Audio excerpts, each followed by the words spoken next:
உடல் சூட்டை போக்குறதுக்கும் ஆண் மலட்டுத்தன்மைக்கும் செரிமான சம்பந்தமான பிரச்சனைகளுக்கும் உடல்ல நோய் எதிர்ப்பு சக்தி அதிகமாகிறதுக்கும் முக்கியமானது உடம்பு சருமம் முழுவதும் பலன்னு ஜொலிக்கணும்னா பயன்படுத்தின ஒரு மூலிகையை பற்றி இந்த வீடியோவில் பார்க்கலாம். அதே சமயத்தில் இந்த மூலிகை ஐயா சொல்கிறாரு, இந்த மூலிகை ஜவ்வு சம்பந்தமான பிரச்சனைகளுக்கும் மூட்டு தேய்மானம் சம்பந்தமான பிரச்சனைகளுக்கும் வலி சம்பந்தமான பிரச்சனைகளுக்கும் கேட்கின்றாரு. சரி, இன்னைக்கு நிறைய பேர் கஷ்டப்படுறது இதனால தானே கஷ்டப்படுறீங்க. உங்களுக்கான முழுமையான தீர்வு தான் இந்த காணொலி பார்க்க போகிறோம். வாங்க, அது என்னன்றது இந்த காணொலி பார்க்கலாம். வணக்கம் ஐயா. வணக்கம் சார். ஐயா, நிறைய பேருக்கு உடம்பு ஃபுல்லாகவே சருமம் ஃபுல்லாக பலன்னு இருக்கணும், தங்கம் போல மில்லுன்னு சொல்கிறாங்க.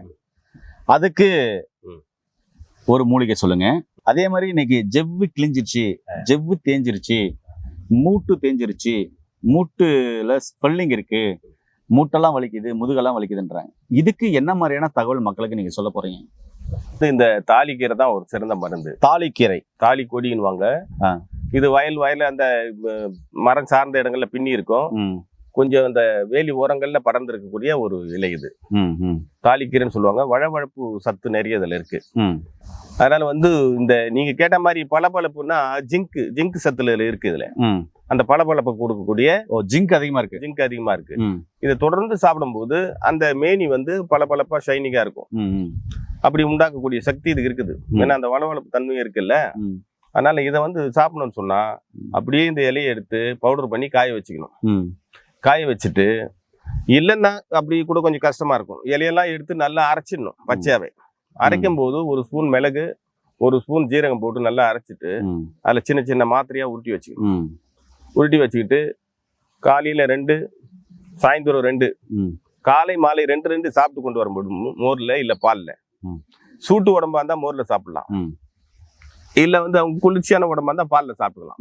தொடர்ந்து சாப்பிட்டு வரும்போது அந்த தோல் சர்மம் சார்ந்த பிரச்சனைகள் தீர்த்து சர்மங்கள் பளபளப்பாகவும் மேனி ஒரு பொன்மேனியை உண்டாக்கக்கூடிய ஒரு அருமையான மூலிகை தான் இந்த தாலிக்கொடி.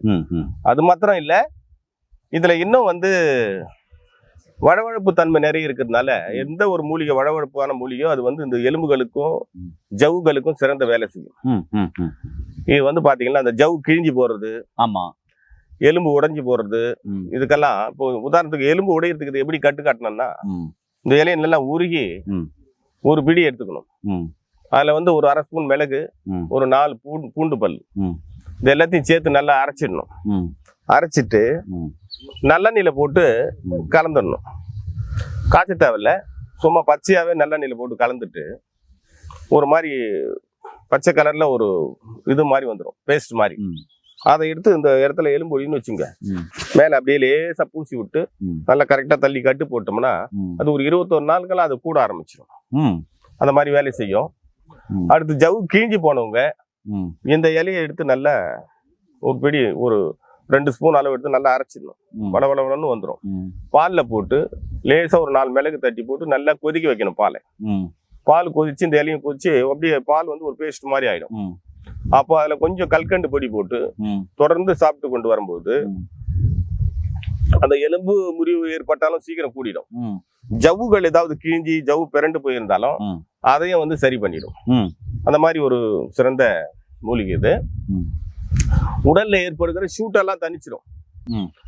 பெண்களுக்கு கொடுக்கலாம், அவங்களுக்கும் மாதவிடாய் பிரச்சனை, இந்த வெள்ளை போக்கு இதெல்லாத்தையும் கிளியர் பண்ணும்.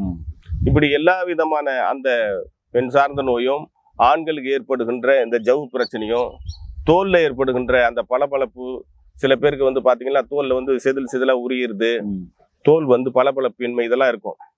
அவங்க இது தொடர்ந்து சாப்பிட்டு கொண்டு வரும்பொழுது அதை குணப்படுத்தக்கூடிய ஆற்றல் இந்த மூலிகைக்கு உண்டு.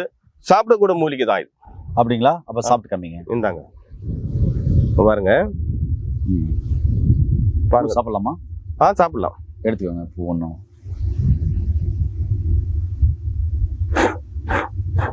பாருங்க, சாப்பிட்றாரு பாருங்க. இந்த பூ சாப்பிடலாம். என்ன டேஸ்ட்ல இருக்கு சொல்லுங்க. உப்பு சுவை, வளவளப்பு தன்மை, மெயின் உப்பு சுவை இருக்கு, வளவளப்பு தன்மை இருக்கு.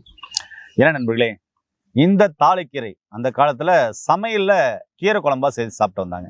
அதனாலதான் அந்த காலத்துல மூட்டு வலி, முதுகு வலி, ஜெவ்வு தேய்மானம், ஜெவ்வு விலகி இருக்கு, ஜெவ்வு கிழிஞ்சிருக்குன்னா அவங்களுக்கு என்னன்னே தெரியாதுங்க அதெல்லாம். அதே மாதிரி 90 வயசா இருந்தாலும் அவங்களோட ஸ்கின் வந்து நல்லா பளபளன்னு இருக்கும். அதுக்கெல்லாம் காரணம் இது மாதிரியான இயற்கையான மூலிகைகளை சாப்பிட்டனாலதான் அவங்க ஆரோக்கியமா இருந்தாங்க.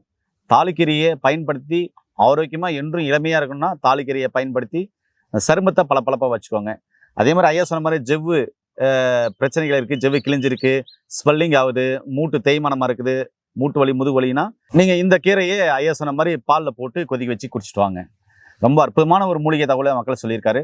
நல்லதை பகிர்ந்து ஆரோக்கியமான சமுதாயத்தை உருவாக்கும். நான் உங்கள் அன்பு சோனா ரிகாஸ். மீண்டும் இன்னொரு அருமையான பதிவு சந்திக்கலாம். நன்றி, வணக்கம். வணக்கம் ஐயா.